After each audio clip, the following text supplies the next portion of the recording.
नमस्कार, आपका अक्षता क्लासेस में स्वागत है। आज हम रामधारी खंड 1 की प्रतिलेखन संख्या 22 की डिक्टेशन करेंगे, जिसकी स्पीड 100 शब्द प्रति मिनट होगी। आपकी डिक्टेशन अगले 5 सेकंड में शुरू होगी। 5, 4, 3, 2, 1 स्टार्ट। अध्यक्ष महोदय, मानव संसाधन विकास मंत्रालय की मांगों के संबंध में बोलने के लिए मैं खड़ा हुआ हूँ। शिक्षा की पद्धति के बारे में, उसमें परिवर्तन लाने के बारे में, इस क्षेत्र में हमें जो असफलता हाथ लगी है उसके बारे में अभी मेरे मित्र ने बहुत कुछ कहा है। दुर्भाग्य की बात यह है कि देश में सभी लोग यह मानते हैं कि शिक्षा में प्रगति नहीं हुई है। शिक्षा पद्धति में आमूल चूल परिवर्तन नहीं हुए हैं, लेकिन फिर भी इस दिशा में कुछ किया नहीं जाता है।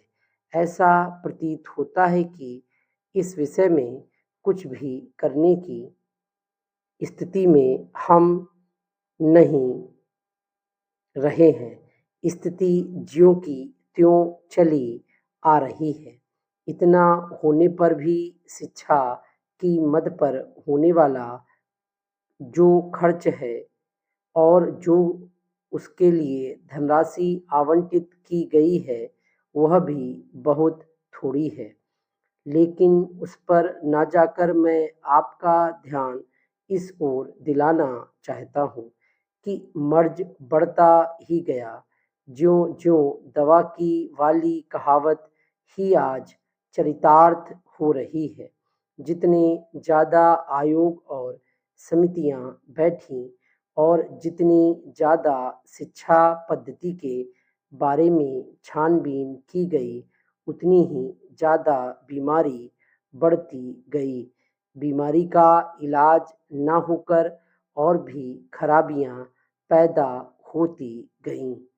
अभी मेरे मित्र ने माननीय मंत्री का ध्यान एक रिपोर्ट की तरफ दिलाया था।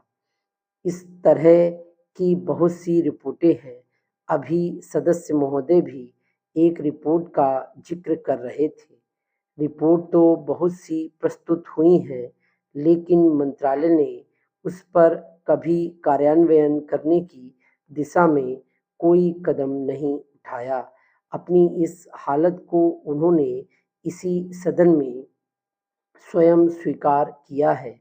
अपनी व्यवस्था को उन्होंने स्वयं यहाँ प्रकट किया है। इस विषय पर और अधिक न कहकर मैं आज के दिन मानव संसाधन विकास मंत्रालय का ध्यान दो विशेष विषयों की तरफ दिलाना चाहता हूँ। पहली बात तो मैं हिंदी के बारे में कहना चाहता हूँ। मंत्रालय का काम हिंदी का प्रसार और प्रचार करना है। हिंदी हमारे देश की राष्ट्रभाषा है।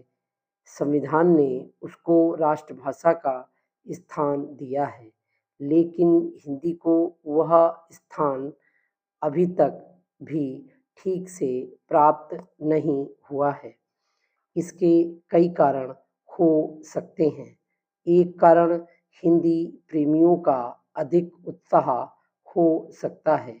दूसरा, दलगत राजनीति से प्रभावित होकर राजनेताओं का भाषा के बारे में अपनाया गया दृष्टिकोण हो सकता है। डिस्कशन कंप्लीट हो गई है। Thank you.